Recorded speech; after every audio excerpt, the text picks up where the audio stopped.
Hi there, future scientists and math wizards. Welcome to Smile Road.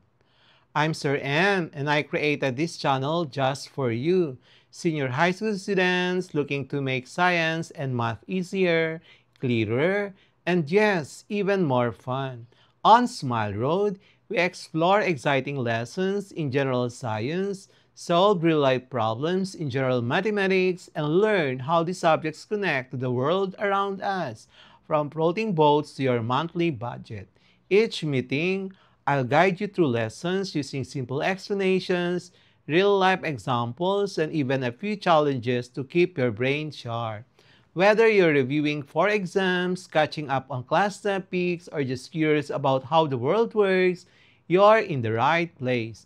Don't forget to hit that like, subscribe, and notification bell so you won't miss any of our learning adventures here on Smile Road. So, are you ready to start this journey with me? Let's walk the road of knowledge with a smile. So our lesson number 44 is understanding Archimedes' principle. What is Archimedes' principle? Archimedes' principle states that an object submerged in a fluid, liquid or gas, experiences an upward force called buoyant force, which is equal to the weight of the fluid displaced by the object. Archimedes principle, Fb is equals to the density of the fluid multiplied by the gravitational constant due to gravity. And then simple explanation. Imagine you're swimming in a pool and you're trying to push a beach ball underwater. It keeps popping back up, right? That's because of Archimedes' principle. The water pushes back with a force equal to how much water the ball is trying to displace. That is the illustration. And key points. When you put an object into a fluid, the object pushes some of the fluid out of the way. The fluid pushes back with a buoyant force. This force acts upward and helps things float. If the buoyant force is greater than the object's weight, it floats. If the buoyant force is less than the object's weight, it sinks. If it's equal, the object stays suspended in the fluid. Formula, Fb is equal to rho times g times the v. So Fb is the buoyant force, rho is the density of the fluid, g is the acceleration due to gravity, 9.8 meter per second squared, b is the volume of fluid displaced in cubic meter. Real-life examples, a boat floats because it pushes water out of the way and the water pushes it back. So the weight pulling down and the water pressure pushing up. Submarines sink or float by changing how much water they displace. Okay? So, a submarine may float or sink on seawater. A submarine can increase or decrease its effective density as compared to density of the seawater. Hot air balloons rise because the air inside is lighter, less dense than the surrounding air.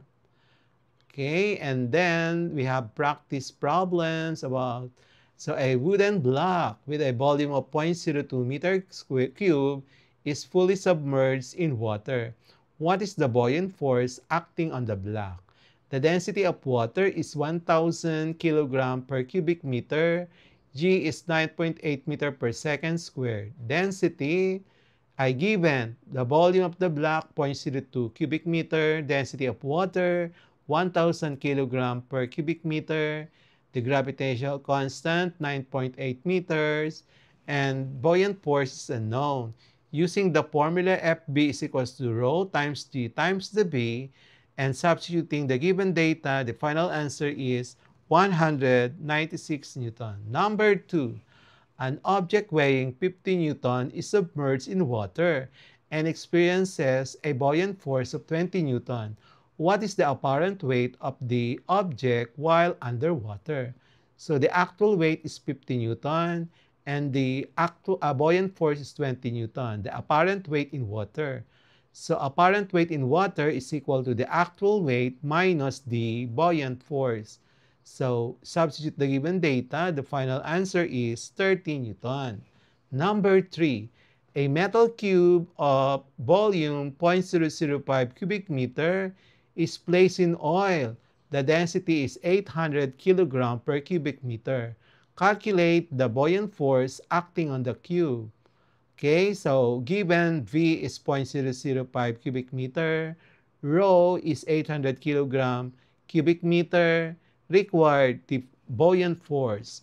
Using the formula FB is equals to rho times G times the B, substituting the given data, the final answer is 39.2 Newton.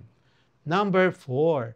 An object floats in water and displaces 0.015 cubic meter of it. What is the mass of displaced water? Given V 0.015 cubic meter, rho 1000 kg per cubic meter, required mass of the displaced water. Solution: mass is equals to rho times B. Substitute the given data, the final answer is 15 kilograms. Number 5. A stone is weighed in air and its weight is 100 Newton. When fully submerged in water, its weight becomes 80 Newton. Find the volume of the stone. The density of water, 1,000 kg per cubic meter. Gravitational constant, 9.8 meter per second. Weight in air, 1,000 Newton. Weight in water, 80 Newton. The buoyant force is 20 Newton, subtracting 100 by 80. So the volume of the stone is required.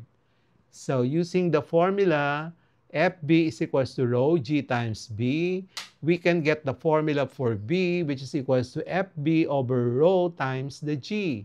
Substituting the given data, and the final answer is 0.00204 cubic meter.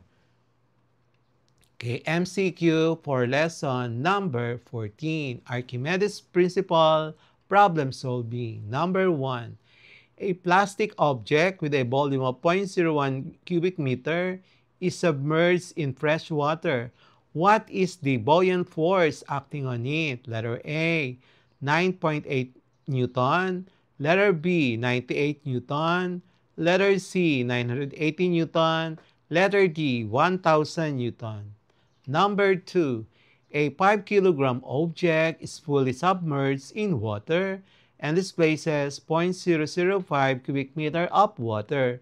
What is the buoyant force acting on it? Letter A, 24.5 Newton. Letter B, 49 Newton. Letter C, 98 Newton. Letter D, 100 Newton.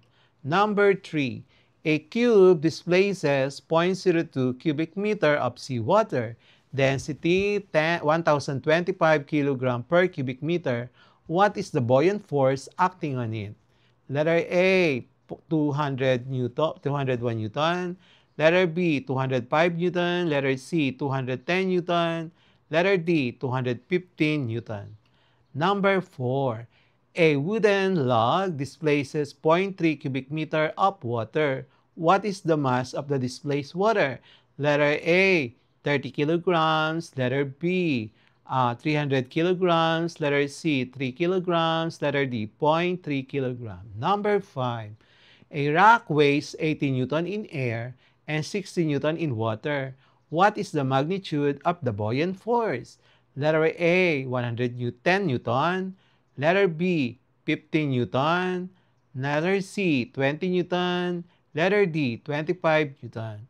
Number 6, an object has a volume of 0.004 cubic meter and is placed in oil with a density of 900 kg per cubic meter. What is the buoyant force? Letter A, 28.8 Newton. Letter B, 35.2 Newton. Letter C, 39.6 Newton. Letter D, 45.8 Newton. Number 7, what volume of water must be displaced to produce a buoyant force of 49 Newton? Letter A, 0.002 cubic meter. Letter B, 0.005 cubic meter. Letter C, 0.007 cubic meter. Letter D, 0.01 cubic meter. Number 8, a swimmer weighs 600 Newton in air. When submerged in water, she appears to weigh 450 Newton. What volume of water did she displace? Letter A, 0.015 cubic meter. Letter B, 0.02 cubic meter. Letter C, 0.03 cubic meter. Letter D, 0.05 cubic meter. Number 9. A solid object is placed in kerosene. Density is 820 kg per cubic meter and displaces 0.01 cubic meter. What is the buoyant force acting on the object? A, 60.5 Newton. B, 65.2 Newton. Letter C, 70.4 Newton. Letter D, 80.4 Newton. Number 10. A submarine displaces 500 cubic meter of seawater. What is the total buoyant force acting on it? Letter A, 4.9 times 10 to the 5th Newton. Letter B, 5.0 times 10 to the 5th Newton. Letter C, 5.02 times 10 to the 5th Newton. Letter D, 5.1 times 10 to the 5th Newton. The answer key for today's lesson number 44. Please proceed to lesson 45. The answer key for lesson 43, understanding dump trucks, hydraulic systems, would be this one. Number 1, C. Number 2, C, 1,200 joules. Number 3, D, 3,000 Newton. Number 4, B, 15,000 pascals. Number 5, D, 12,000 Newton. Number 6, D, 15,000 pascals. Number 7, C, 600 watts. Number 8, D, 5,000 joules. Number 9, C, larger piston area produces more output force when the pressure is constant. Number 10, C, hydraulic systems multiply force using incompressible fluids, and that is the Pascal's principle. And that's it for today's lesson here on Smile Road. If you learned something new today, don't forget to hit that like button and share this video with your classmates. And make sure to subscribe and tap the notification bell so you'll be the first to know when a new lesson drops. This is Sir M, reminding you that learning doesn't stop after the bell rings. Keep asking, keep exploring, and always walk the road of knowledge with a smile. Smile Road, where curiosity meets discovery. Thank you, everyone. See you in our next lesson. Thank you again.